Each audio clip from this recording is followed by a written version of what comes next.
close till I get up. Time is barely on our side. I don't wanna waste what's left. The storms we chase are hello दोस्तों, मेरा नाम है मिथिलेश चौधरी। तो आज 2 महीने की छुट्टी के बाद आज फिर से वीडियो रिकॉर्ड कर रहे हैं। तो मार्केट कैसा बिहेव किया, क्या किया, वे नीचे गई, सब कुछ पूरा डिटेल्स में मैं आपको समझाने वाला हूँ। तो वीडियो आप लास्ट तक देखें, एंड तक देखें और अच्छे से मार्केट इस चैनल को सब्सक्राइब करें और अच्छे से मार्केट को ऑब्जर्व करते रहें। मेरा 10-15 साल का एक्सपीरियंस नहीं है, मैं मार्केट में लगभग 3 साल पहले से हूँ। 3 साल का तजुर्बा है मेरे पास। तो मैं सेट करने वाला हूँ आज अच्छी तरह से पूरा रिपोर्ट करके आपको मार्केट करने वाला हूँ। मार्केट किस तरह से रिएक्ट करता है, किस तरह से नहीं करता है, किस तरह से मार्केट के जाल में फंसना चाहिए, नहीं फंसना चाहिए, सब कुछ मैं अच्छी तरह से आपको एक्सप्लेन करके बताऊँगा। तो वीडियो में बने रहे, आइए चलते हैं स्क्रीन पे और आपको पूरा अच्छी तरह से सब कुछ समझाऊँगा।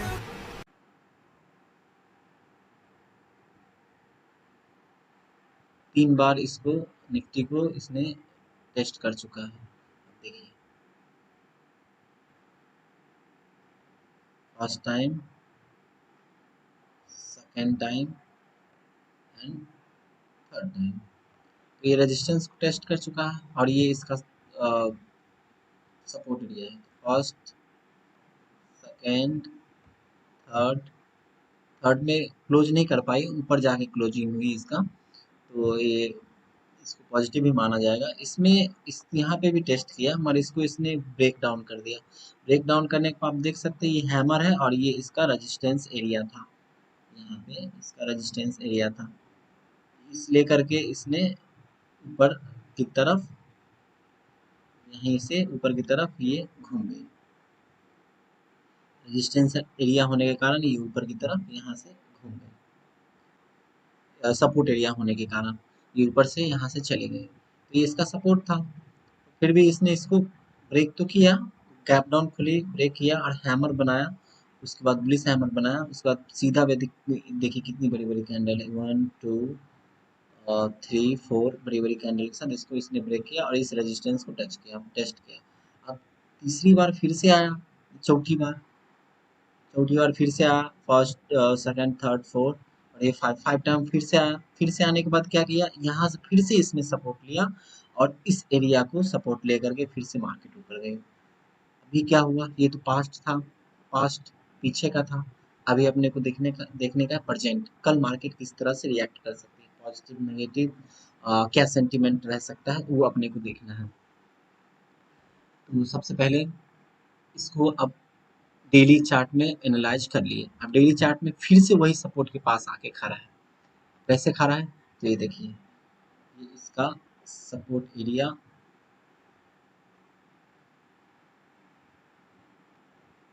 ये इसका सपोर्ट एरिया है इसका सपोर्ट एरिया। मार्केट फर्स्ट यहाँ पे आई, देखिए यहाँ पे आई, घूम गई, यहाँ पे आई, घूम गई,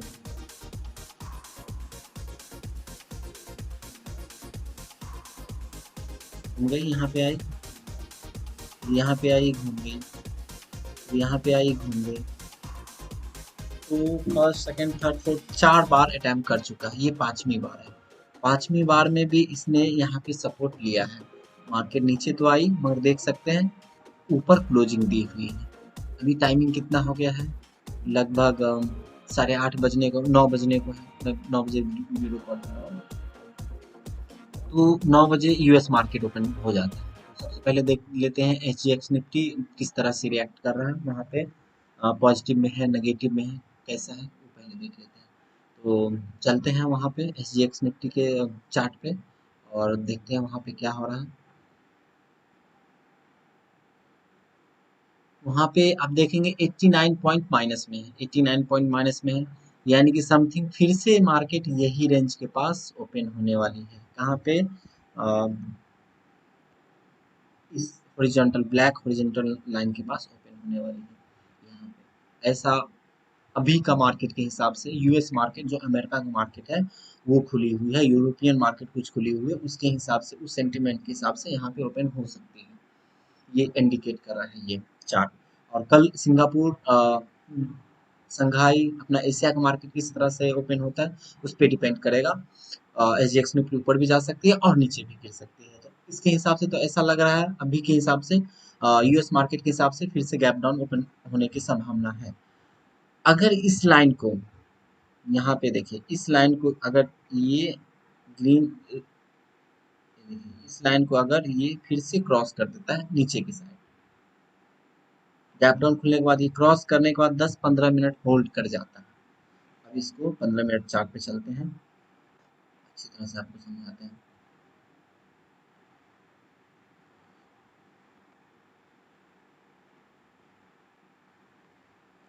देखिए ये एक लाइन बनाया हूं मैं। अगर कल का लो, आज का लो, सॉरी आज का लो कल ब्रेक कर देती है या ब्रेक डाउन खुलती है या 10-15 मिनट सस्टेन हो जाती है, तो फिर से हम बेरिश का व्यू रख सकते हैं। निफ्टी आने वाले समय में आपको 1 डे के हिसाब से मैं आपको बता दूं,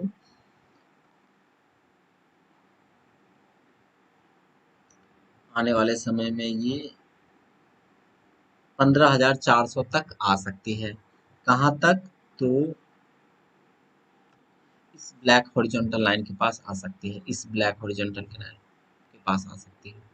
ये निफ्टी का हो गया। अब बैंक निफ्टी देख लेते हैं, बैंक निफ्टी किस तरह से रिएक्ट करेगा। ये तो निफ्टी था, बैंक निफ्टी पे चलते हैं सबसे पहले। बैंक निफ्टी कर लेते हैं।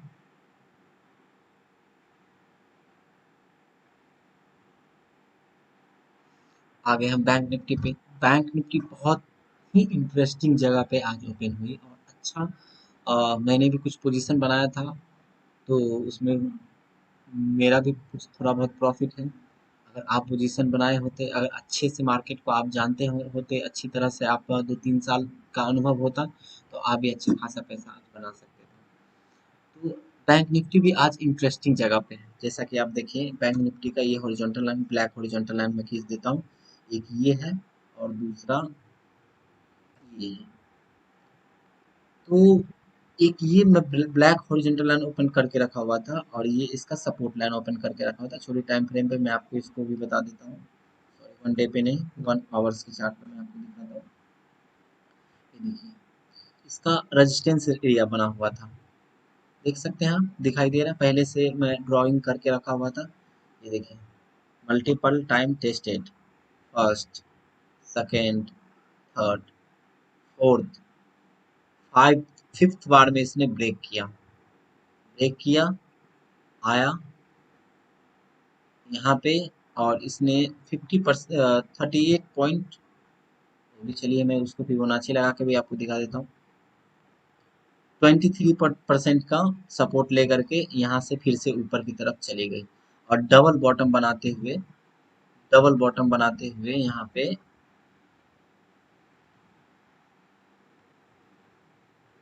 ये डबल बॉटम बनाते हुए, फर्स्ट बॉटम, सेकेंड बॉटम बनाते हुए इसने डबल बॉटम बनाते हुए इसको ऊपर गई, सस्टेन नहीं कर पाई, इसको रिटेस्ट किया और ये सपोर्ट लाइन जो बनी हुई थी, ये आपको सपोर्ट लाइन दिख रही है, मल्टीपल टाइम टेस्टेड। इस सपोर्ट लाइन को इसने ब्रेक किया, रिटेस्ट किया, फिर से ऊपर जाने की कोशिश की। सॉरी यहाँ पे इलेक्ट्रिसिटी का प्रॉब्लम थोड़ा बहुत होता है, गांव विलेज में मैं हूँ अभी, तो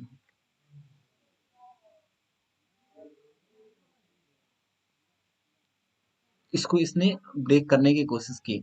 ब्रेक करने के बाद इसको सस्टेन भी किया, सस्टेन करने के बाद रिटेस्ट भी किया, ऊपर गई, ऊपर जाने के बाद फिर भी वो सस्टेन नहीं कर पाई और वहां से नीचे की तरफ आई और इसको इसने सस्टेन ना करके इसको ब्रेक कर दिया। कल ही इसको इसने ब्रेक कर दिया और नीचे की साइड क्लोजिंग दे दी। तो ये एक हॉरिजॉन्टल लाइन था, इसके नीचे इसने क्लोजिंग दे दी। आज क्या हुआ, मार्केट बहुत ह्यूज गैप डाउन ओपन हुई, ह्यूज गैप डाउन, यानी कि आप कह सकते हैं 700-800 पॉइंट गैप डाउन ओपन हुई।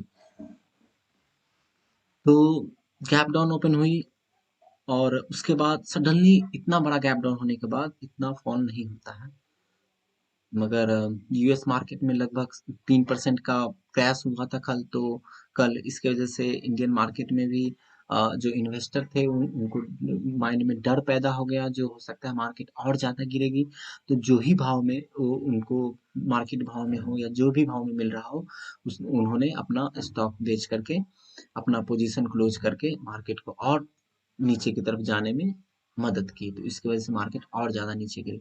नीचे तो गिरी, मगर अभी आप देख सकते हैं बहुत अच्छी जगह पे आके फिर से अटक गई है।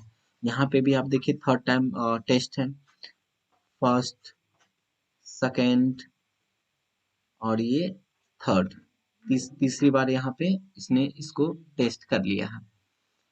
अगर सपोज दैट ये भी ब्रेक कर जाता है, इसका लो भी कल ब्रेक हो जाता है, तो आंख बंद करके कल आप शॉर्ट का पोजीशन बना सकते हैं। अगर 15-20 मिनट यहाँ पे स्पेंड करने के बाद, 15 मिनट के चार्ट पे 15-20 मिनट यहाँ स्पेंड करने के बाद अगर ये लाइन को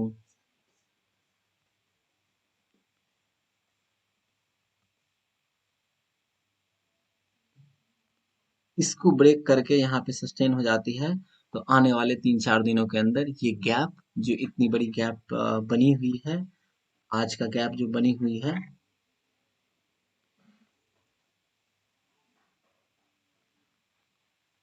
आज की गैप जो बनी हुई है यहाँ पे, वो फिल हो जाएगी। देखिए आज की गैप जो इतनी बड़ी गैप बनी हुई है, जो लगभग आप देखेंगे तो ये गैप,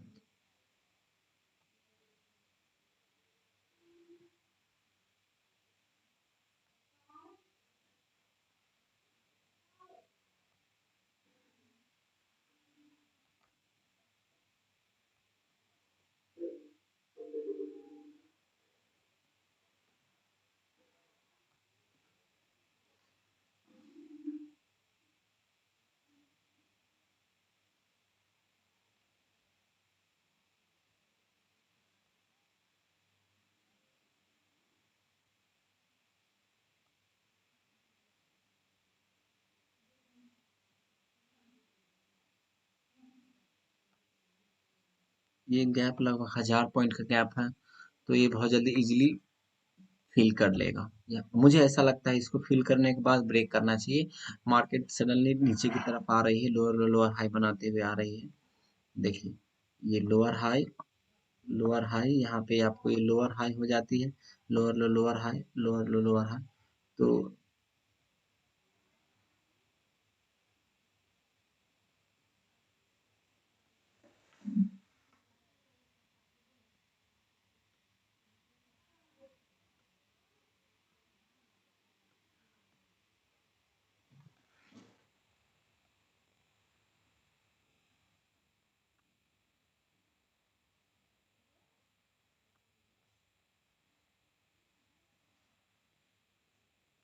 देखिए ये लोअर लो, लोअर हाई, लोअर लो, लोअर हाई, लोअर लो, लोअर हाई, लोअर लो, मगर ये बहुत बड़ी गैप बन गई है, तो इसको इजीली फिल करने के बाद ही मार्केट नीचे की तरफ आ सकती है। तो ये तो होगा बैंक निफ्टी और निफ्टी की बात।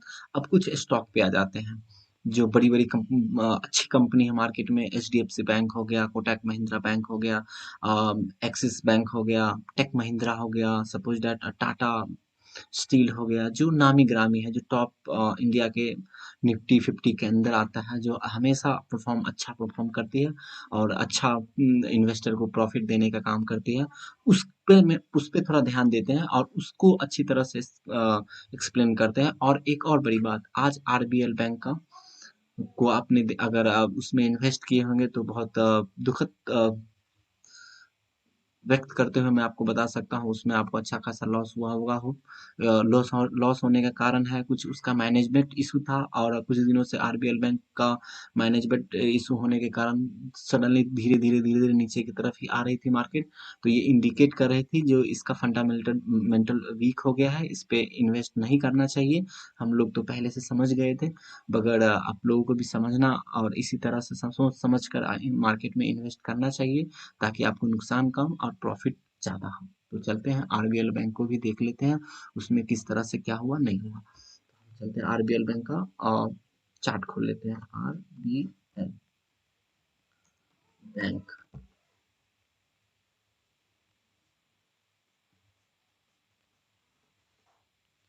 तो आप देख सकते हैं आरबीएल बैंक में कितना बड़ा गैप डाउन आज ओपन हुई।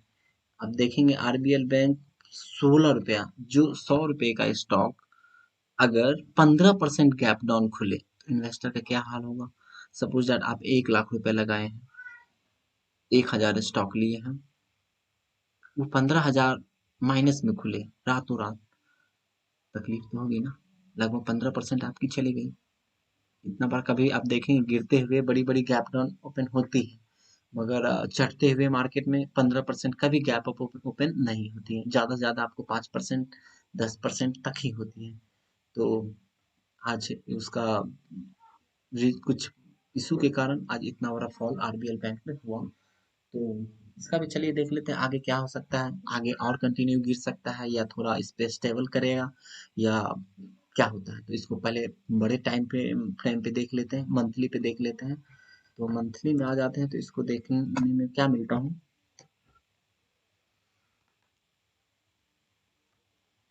मंथली में देखने को ये मिलता है, जो ये रिकॉर्ड ऑल टाइम लो, सॉरी हाई नहीं, लो, ऑल टाइम लो को इसने ब्रेक कर दिया है।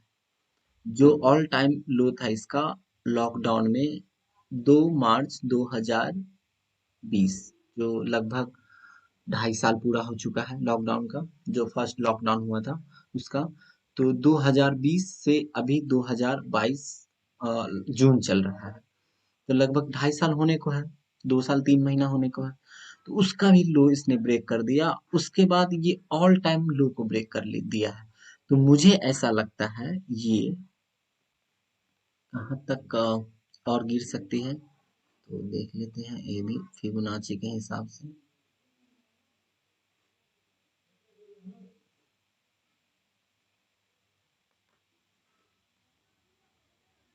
सॉरी, इसका कोई रिकॉर्ड नहीं है पीछे कितना गिर सकता है, कोई रिकॉर्ड, कोई डाटा ही नहीं है, क्योंकि ऑल टाइम लो पे है। तो ये इसका सपोर्ट एरिया था बना हुआ कुछ दिनों से, उसका भी इसने आज ब्रेक कर दिया। 106 रुपये, 104 रुपया 25 पैसा, उसको ब्रेक करके इसने आज क्लोजिंग दी है।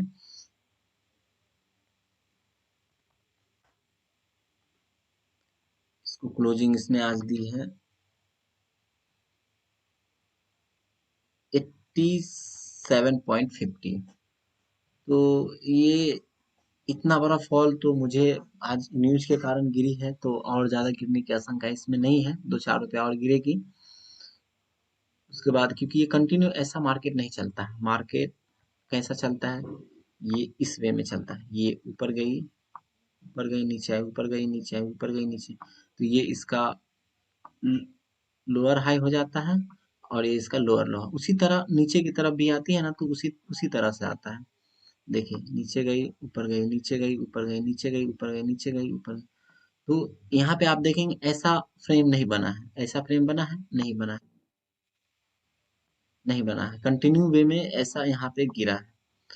तो मुझे ऐसा लगता है थोड़ा और गिरेगी, उसके बाद को रिटेस्ट करेगी और फिर से जाकर के ये गिर सकती है, और नहीं तो ये लो को कुछ दिनों तक इसको होल्ड करेगी, उसके बाद ये ऊपर की तरफ जाएगी। ना खराब बैंक नहीं है, अच्छी बैंक है, मगर तो भी कुछ कारण इंटरनली कारण की वजह से मार्केट आरबीएल बैंक गिरी हुई है। धीरे धीरे ये भी संभलेगी। अब आ जाते हैं H D F C bank.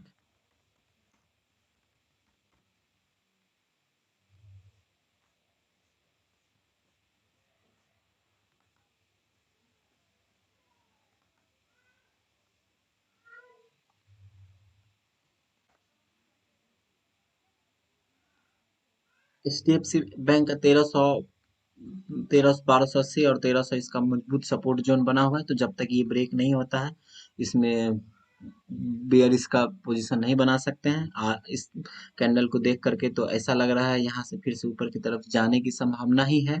तो देखते हैं एचडीएफसी बैंक में क्या होता है। अगर 1280 तक आता है तो फिर से बाय में करूंगा, और इस गैप को फिल करके फिर से नीचे के ये रेजिस्टेंस की तरह एक्ट करता है, ये हॉरिजॉन्टल लाइन अगर रेजिस्टेंस की तरह एक्ट करता है, इसको यहाँ पे अगर ब्रेक लेकर थोड़ा भी रेड कैंडल बनाता है तो 1280 के लिए मैं शॉर्ट करूंगा। यही था आज के वीडियो में। तो कैसा लगा वीडियो मुझे कमेंट करके जरूर बताइएगा, और आपका सुझाव और प्यार इस चैनल पे बना रहे। ऐसे ही अच्छी अच्छी वीडियो, अच्छे अच्छे कंटेंट मिलाते रहूंगा। Good bye bye. मिलते हैं अगले वीडियो में नए जोश और उमंग के साथ। Thank you.